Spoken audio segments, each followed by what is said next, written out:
नमस्कार। सटीक इलाज में आपका स्वागत है। और सटीक इलाज में हम हर बार बात करते हैं अलग अलग बीमारियों पर, अलग अलग विशेषज्ञों से, अलग अलग सलाहकारों से, कंसल्टेंट से, डॉक्टरों से, और जानते हैं कि क्या कुछ उस बीमारी में बचाव किया जा सकता है, क्या कुछ उसके ऊपर एलर्जी होती है, कैसे इस बीमारी का ट्रीटमेंट होता है। और इसी कड़ी में आज हमारे साथ में मौजूद है ग्वालियर से आरजन अपोलो स्पेक्ट्रा से डॉक्टर अनुग्रह दुबे। दुबे साहब, आपका बहुत बहुत स्वागत है स्वदेश 24/7 में।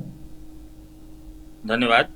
सर, पहले तो हमें ये बताएं कि अभी सर्दियां आ गई हैं और सर्दियों में किस प्रकार की बीमारियों जो हैं लोगों को इन्फेक्ट करती हैं, किस प्रकार से उन बीमारियों का जो है बचाव करना चाहिए, और क्या क्या लक्षण होते हैं, उनका ट्रीटमेंट किस प्रकार से किया जाता है।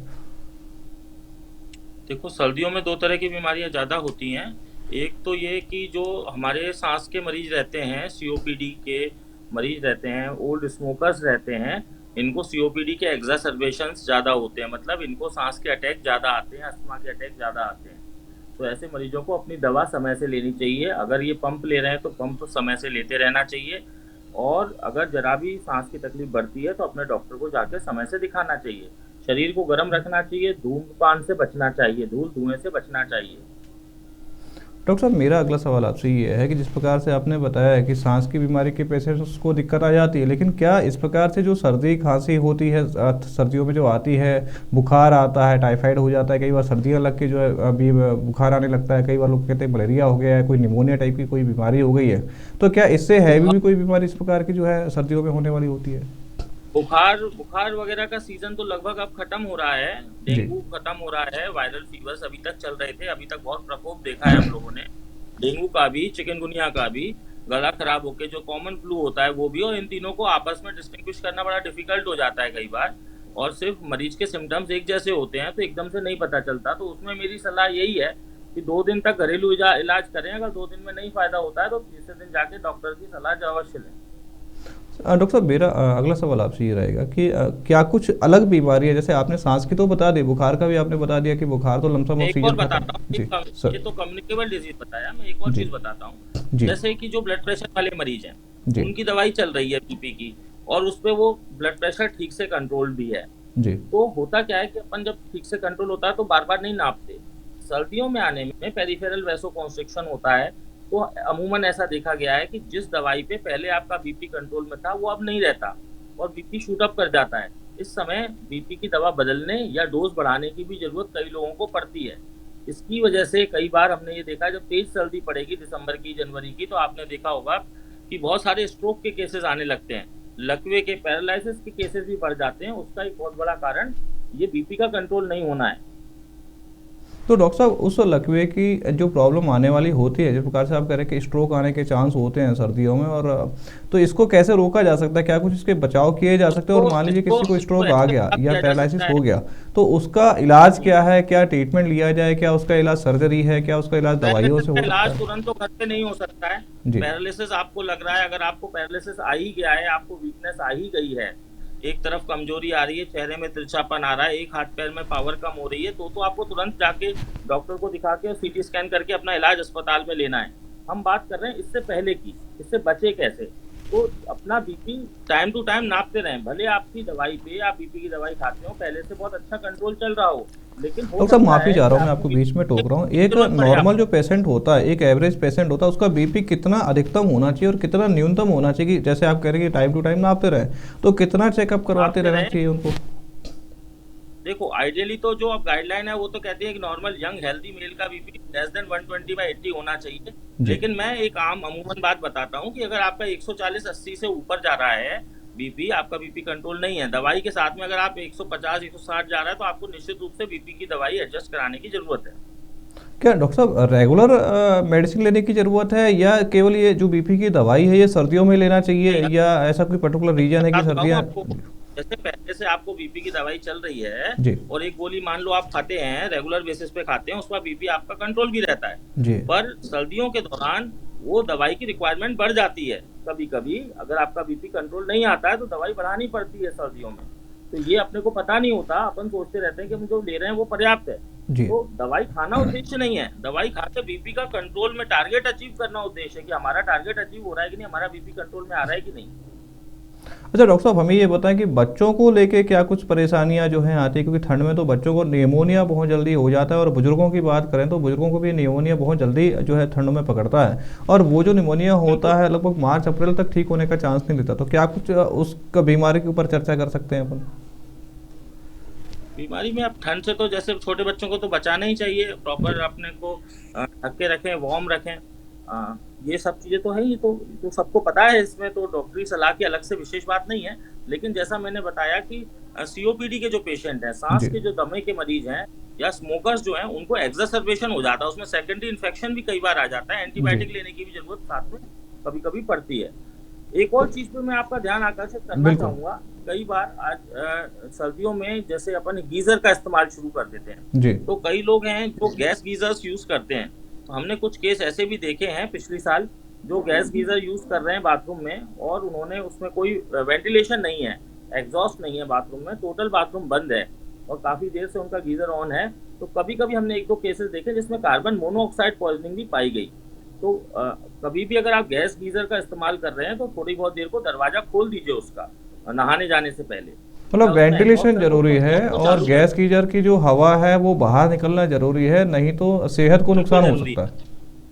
एकदम से बेहोशी आ जाती है उसमें। जी डॉक्टर साहब, मेरा मेरा एक अगला सवाल ये है आपसे कि ये तो हो गई, चलिए सांस की बीमारी हो गई, बीपी की बीमारी हो गई, पैरालिसिस की बीमारी हो गई, सर्दियों की जो बीमारियां होती हैं, इसके अलावा और किस प्रकार की बीमारियां जो होती हैं इंसानों को नॉर्मल प्राय देखने को मिलते हैं कि सीजन के हिसाब से, जैसे सर्दियां हो जाए, फिर सर्दियां जाने के बाद में जब गर्मी आने लगती है तब भी कुछ बीमारियां हो जाती हैं, उसको जब गर्मियां खत्म होती है बरसात आने लगती है उस समय कुछ बीमारियां किस प्रकार की ये बीमारियां हैं जो नॉर्मल ह्यूमन बींग को टच करती हैं, और ह्यूमन बींग को किस प्रकार से उससे बचना चाहिए?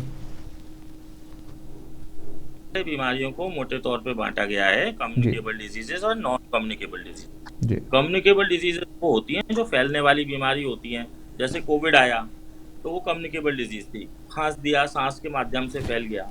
तो कम्युनिकेबल डिजीजेस वायरल फ्लूज जो होते हैं, ये बारिश के बाद, जैसे अभी मौसम जो निकला है अभी अपना, ये वायरल फ्लू का मौसम निकला है। इसी प्रकार जुलाई अगस्त में मलेरिया और डेंगू बहुत देखने को मिलता है बारिश होने के बाद में।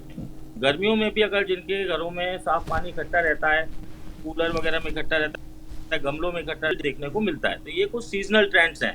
सर्दियों में सांस की बीमारी बढ़ जाना या लकवे के स्ट्रोक बढ़ जाना, बीपी बढ़ जाना, ये सर्दियों में देखने। गर्मियों में हीट स्ट्रोक वगैरह देखने को मिलता है, लू लग जाती है, लोग बाहर निकलते हैं, तो ये सब इस तरह। डिहाइड्रेशन बहुत देखने, लूज मोशन देखने को मिलते हैं गर्मियों में ज़्यादा। ये ट्रॉपिकल डिजीज ज़्यादा देखने को मिलती है जब गर्मी का सीजन आता है। अच्छा डॉक्टर साहब, हमें ये बताएं कि अगर किसी को डिहाइड्रेशन भी हो जाता है, क्योंकि कई बार क्या होता है डिहाइड्रेशन की वजह से इंसान जो है हॉस्पिटलाइज भी हो जाता है, उस समय क्या करना चाहिए? डिहाइड्रेशन हो गया, देन प्रायोरिटी से प्राथमिक उपचार क्या होना चाहिए उसका?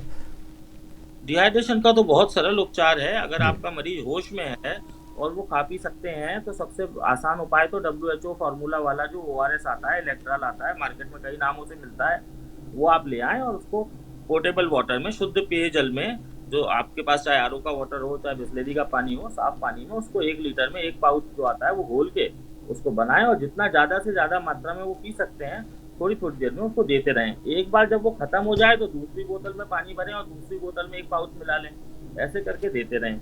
बच्चों के लिए भी जो पानी घर में ORS वगैरह बना के दिया जाता है, उसमें भी ये है कि वो बहुत देर रखे ना रहें।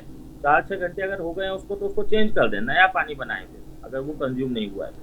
डॉक्टर साहब, आपने जिस प्रकार से बताया कि बरसात हो गई, सर्दी हो गई, गर्मी हो गई, अलग अलग बीमारियों की आपने चर्चा करी, तो हम ये जानना चाहते हैं कि बुखार जो है वो कितने प्रकार का होता है? कि बुखार तो अलग अलग सीजन पे अलग अलग प्रकार से आता है, कई बार सर्दी दे के भी आता है, कई बार जी बिना बिल्कुल। सर्दी के भी आता है, कई बार जी कईयों को तो लंबे समय तक बुखार रहता है, कई को 15 दिन तक रहता है, कई महीनों महीनों तक बुखार रहता है। तो ये बुखार कितने प्रकार का होता है और कैसे इसका जांच कराएं, कैसे इसका ट्रीटमेंट कराएं? क्योंकि कई बार होता है आदमी अवॉइड करता है और बुखार की वजह से मर जाता है। कुछ लोग कहते हैं साहब बुखार जो है दिमाग में चढ़ गया, मस्तिष्क में घुस गया, कुछ लोग कहते हैं बुखार हड्डी में फंस गया। जी, तो ये क्या फार्मूला है, क्या बुखार का क्या तरीका है ये सब?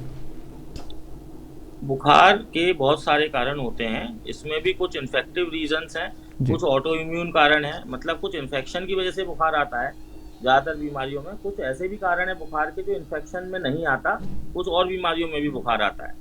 ठीक है, तो जैसे कि ट्यूमर्स हो गए, कैंसर्स हो गए, HIV में लंबा बुखार रह सकता है, TB में 2 महीने हो गए, हल्की हल्की खांसी है, बुखार बना हुआ है, हल्का हल्का बुखार रहता है। तो बुखार के भी कई प्रकार के कारण होते हैं। तो इसमें जैसे अगर आपको 2-3 दिन तक का बुखार है, खांसी जुकाम होकर बुखार आया, यहाँ तक की बात तो आप घरेलू उपचार लीजिए 2-3 दिन में।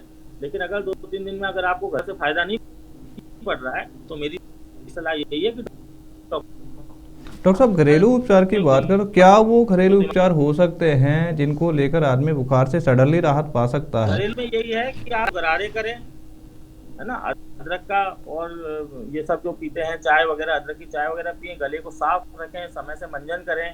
खटाई अचार अगर आपको एलर्जी करते हैं, आपको उनसे एलर्जी होती है, तो आप उनका इस्तेमाल ना करें।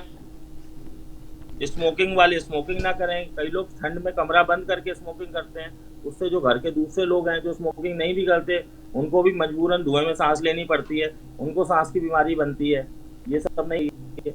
इसलिए मैं हाईलाइट ये करना चाहता हूँ, क्योंकि आपने पूछा कि बुखार की आपने जिक्र किया, तो दिमागी बुखार कैसा होता है कि जैसे एक पेशेंट है, वो दुबला पतला है, उसका बुखार 2 महीने से है, उसको खांसी है हल्की हल्की, जैसे वो कई जगह अपना इलाज करा रहा है, कई दवाई लेता है, कुछ समय के लिए आराम पड़ जाता है, फिर ठीक नहीं होता, फिर से खांसी हो जाती है, तो उसका सही डायग्नोसिस नहीं हो पाता। उसके जब एक्सरे कराता है बड़े अस्पताल में जाके या बलगम की जांच कराता है, आता है डॉक्टर साहब, मेरा टीबी आपसे के एक संग फिर सवाल बाद है। में पता जी, मैं माफ़ी चाह रहा हूँ डॉक्टर तो साहब, आपको दिमागी रोक रहा भी है हूँ। जो जी, दिमाग तक पहुंच जाता है। जी, मलेरिया भी दिमाग में जा सकता है, सेरेब्रल बिल्कुल बिल्कुल मलेरिया डॉक्टर भी साहब, हो मेरा सकता है। सवाल वही था कि कुछ लोग कहते हैं साहब दिमाग में जो है बुखार बैठ गया या हड्डी में बुखार बैठ गया, इसकी वजह से लगातार जो है बुखार आ रहा है। तो ये क्या मामला होता है? ये कौन सा बुखार होता है जो दिमाग में चला जाता है, जो हड्डियों में फंस जाता है? दिमाग में जाने वाले बुखार में मेनिंजाइटिस का बुखार है।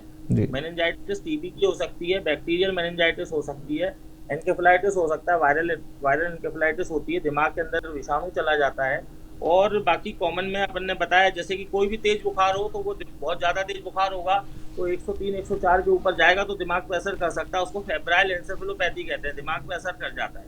मलेरिया भी दिमागी हो सकता है, सेरेब्रल मलेरिया होता है, वो भी तो अगर डॉक्टर समय साहब, से इसको मलेरिया का कैसे उपचार ठीक किया करते जाए हैं? तो कितने दिन का दिमाग। ये ट्रीटमेंट होता है? क्या इसमें किसी प्रकार की सर्जरी की जरूरत पड़ती है? मेडिसिन बेस पे, जो कि आप एमडी मेडिसिन है, मेडिसिन के स्पेशलिस्ट हैं, तो क्या मेडिसिन बेस पे इसका ट्रीटमेंट हो जाता है या किसी प्रकार की सर्जरी की जरूरत पड़ती है इसमें?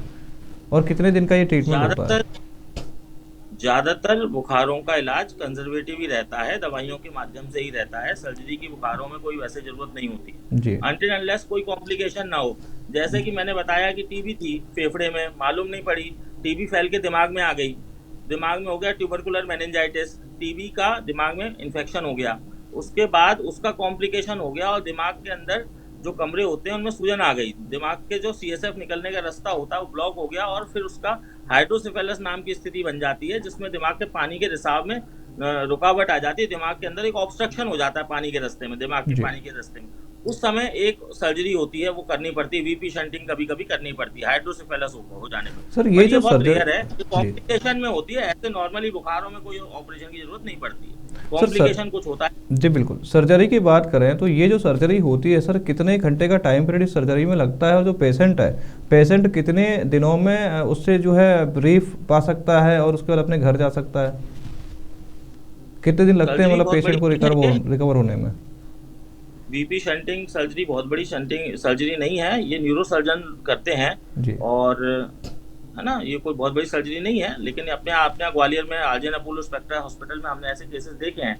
लास्ट ईयर भी एक केस था इसी तरह का, वो लेडी बेहोश आई थी हमारे पास, मलेरिया का इलाज चल रहा था, पता चला उसको टीबी, हमने यहाँ पे एडमिट करके देखा तो टीबी निकली, टीबी दिमाग में भी निकली और उसको ऑब्स्ट्रक्शन भी निकला, हाइड्रोसिफेलस भी निकला।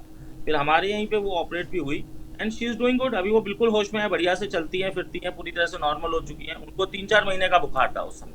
डॉक्टर साहब, आरजेएन अपोलो स्पेक्ट्रा की बात करें, आपने आरजेएन अपोलो स्पेक्ट्रा की टीम की बात करें, तो आरजेएन अपोलो स्पेक्ट्रा में बीमारियों के लिए खास तौर से ये जो टीबी का आपने बताया कि न्यूरो सर्जन्स वगैरह जो ट्रीटमेंट करते हैं, आरजेएन अपोलो स्पेक्ट्रा में क्या कुछ सुविधाएं हैं मरीजों के लिए? क्या कुछ स्पेशलिटी है, क्या कुछ टेक्नोलॉजी है जिससे मरीजों को बहुत जल्दी राहत मिल सके डॉक्टर?